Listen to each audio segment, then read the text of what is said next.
Good practice yesterday.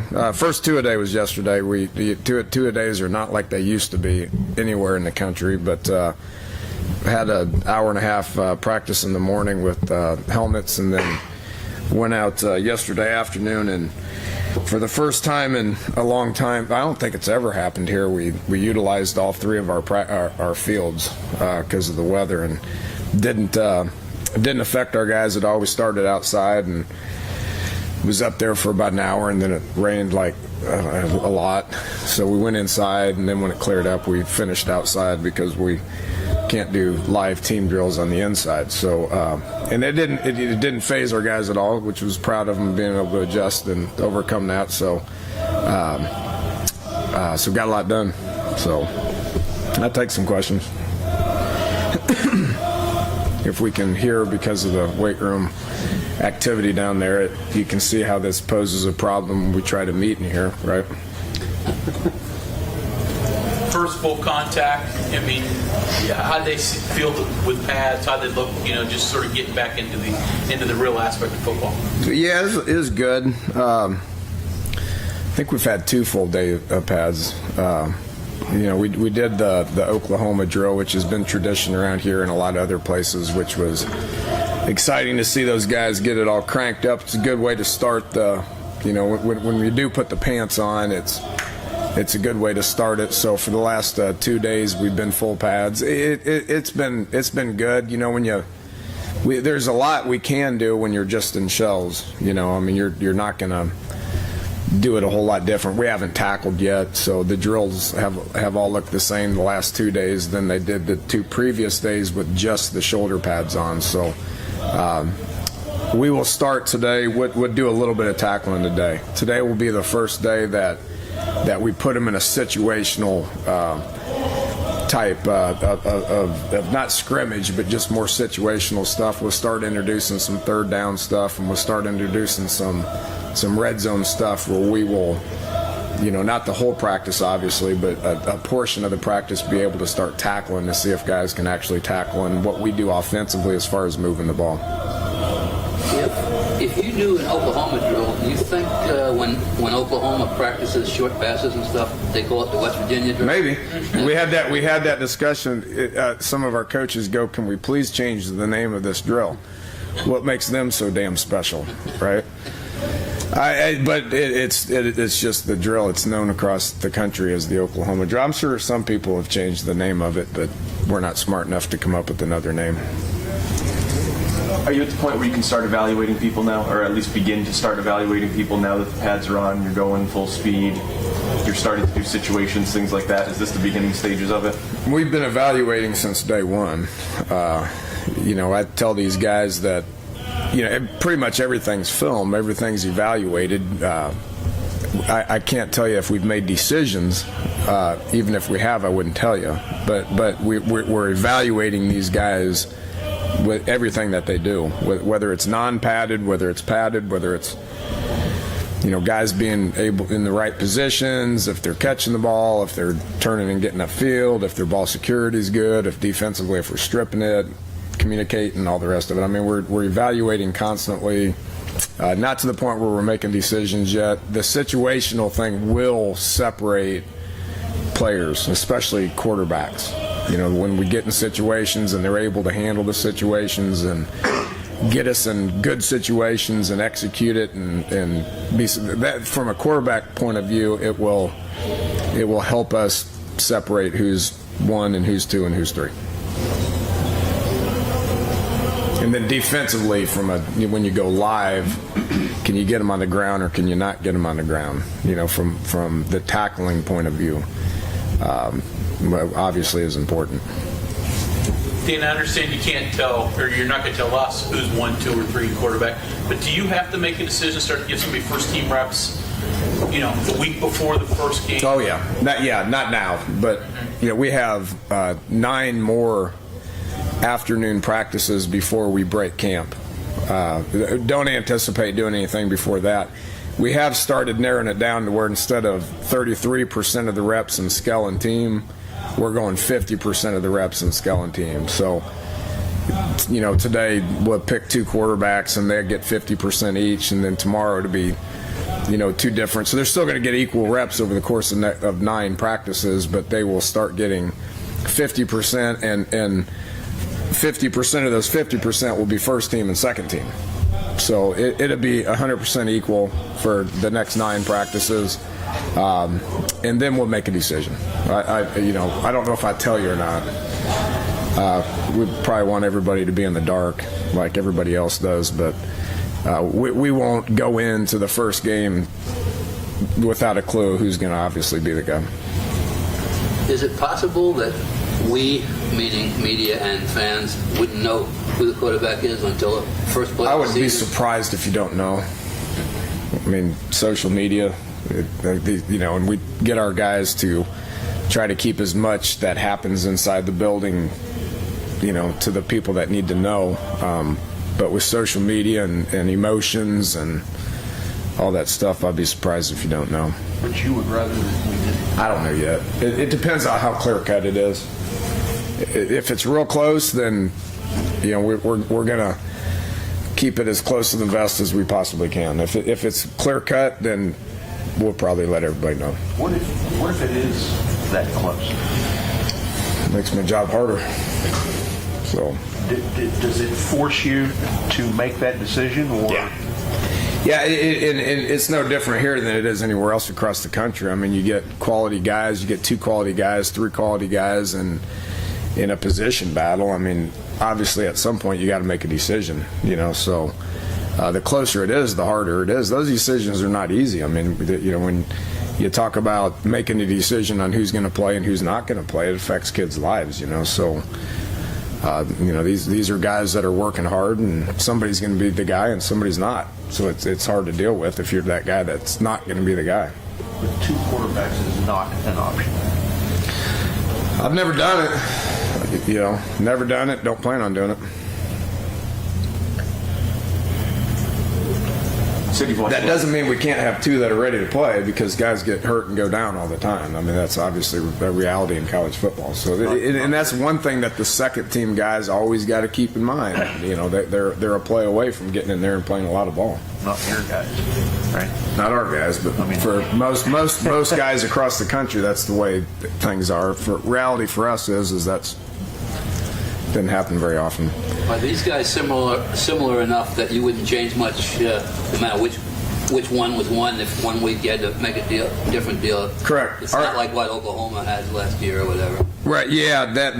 They're similar enough, and that's always been my philosophy on it. If you look back, our offense didn't change very much from Case Keenum to Brandon Weeden, and they're 2 different guys. For guys like on the offensive line, does it matter for them to get a feel of who the quarterback is? Yeah. I think it matters. I think it matters. When you're in the huddle, or when you're under center, when you're the guy communicating, the trust factor of who's back there, the leadership qualities, the belief in that this guy's going to get it done. I mean, yeah, that makes a big difference. When Clint says everything was coverage-based at FSU and is progression-based here, I think we have a general idea of that, but can you kind of flesh that out, what those 2 differences are? Well, there's a lot of differences, from what he's looking at is important, whether it's, pre-snap coverage, whether it's post-snap coverage, whether it's, receivers adjusting routes due to coverage. I mean, it takes some film and a lot of clinic time to be able to get into the details of that. But there's some differences with that. There's some differences in the drops. There's some differences in, what you're looking at in the run game. I mean, to the fan when you're just watching it, I mean, a lot of the offensive football looks the same, but what the actual details of it are, there's going to be differences everywhere. So what we're asking him to do is different. He's got game experience. He's got quarterback experience, but what we're asking him to do in our offense is different. So he's got to adjust to that. He's a smart kid. He's a bright kid. He's very intuitive. He's got a good feel for the game, which is going to put him in position to be able to beat out guys that have been taking snaps in our offense for the last 2 to 3 years. So it's a credit to him that he's in the race. A lot of quarterback talk today, huh? It's the least thing that I like to talk about right now. He says he, I don't know, he feels like he has a way to stop some of these Big 12 offenses. It's kind of unique, maybe. I don't know how much you've gone against that in practice yet, but you've gone against him in the past. Yeah. What's different? That's why he's been hired. Exactly. But Plus, he's a good guy. what is he, I guess without giving away the recipe, are there certain things that he does that just makes it difficult, that takes away things that are kind of unique to his plan? Yeah. And again, this would take a lot. It'd take a lot of detail to be able to figure it out. But his the 3-4 is perimeter oriented. Okay, so back with the nuts and bolts of what we've always done offensively has been perimeter oriented. Not just being able to throw the ball downfield or run between the tackles when there's not enough people in the box, but being able to get the ball in the perimeter where the defense has to cover the whole field.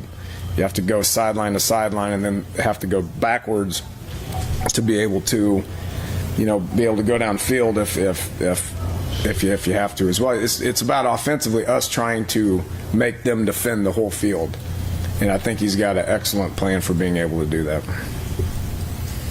He gets the tempo stuff. I mean, I went against him 4 years, and and then he's been here with us for 2 years. So it's about 6 years straight that he's been preparing for an offense that's very similar to ours, or for several of those years specifically for ours.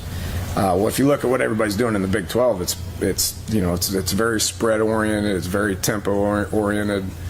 There's obviously a lot of similarities in what we do and what everybody else in the Big 12 does. So he's very familiar with it.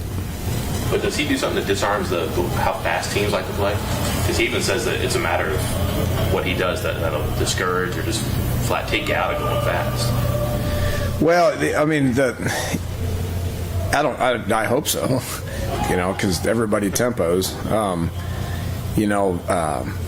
What specifically? I mean, how do you stop tempo? Well, you get lined up is kind of the key number one. I mean, if you can get lined up, then and get calls and get it communicated in a very short time, it gives you a chance to be successful. So, yeah, I think he's got a pretty good plan for it. You have to play everybody in the conference, obviously, one time. But with a new quarterback, with a young team, an inexperienced team, pretty much, is it really a good thing or a bad thing, or does it matter coming out of the box, Oklahoma State, the first two games?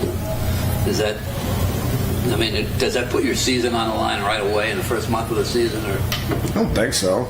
You got to play them sooner or later, so when you play them, I don't know if that matters. I mean, there's going to be some teams that are, especially experienced teams, which I don't know how you technically categorize experienced teams or non-experienced teams, but I guess the more experienced teams are going to be a little bit better early. Where the inexperienced teams, if they have the pieces in place, then they should gradually get better and be a little bit better at the end of the year. But I would assume pretty much everybody's going to be a little better at the end of the year than they are at the beginning of the year. So I don't know yet. I've never played a conference game that early, so my tune might change on it after I do it. But it's not like it's the first time it's ever happened. We got to play them game two. They got to play us game two. So I see it being pretty comparable. More about that schedule, if you don't mind. You don't have an open week until after 6 and 11, I think. It's right. kind of unusual. Yeah, I wish it was a little bit more evenly spread out, but there's nothing I can do about it. The one thing on the end of the year thing, which I've been public about this is the first year that we get that first week of recruiting off. So our last game's on the 1st, where other teams play a game on the 7th. There's 8 Big 12 teams that are playing on the 7th, and there's 2 that's not playing on the 7th. We're one of the 2 that's not on the 7th, so we get an extra week of recruiting, which doesn't seem fair to me. But we've always been the team, and it happened when we're in the Big East as well. And then when the Big 12 went to where they weren't playing the championship game, and they went to a round-robin scheduling last year, then, so they have games on the 7th as well. So this is the first year we get that first week of recruiting where we don't have to prepare for a game. for what that's worth. Really wasn't your question, but My follow-up was actually on recruiting, so good job. there you go. Dan, status update for Howard, Henry, McDonald, three guys who weren't here. Haven't heard. Nana injury report. Nana's gonna have shoulder surgery. He's gonna redshirt and have shoulder surgery.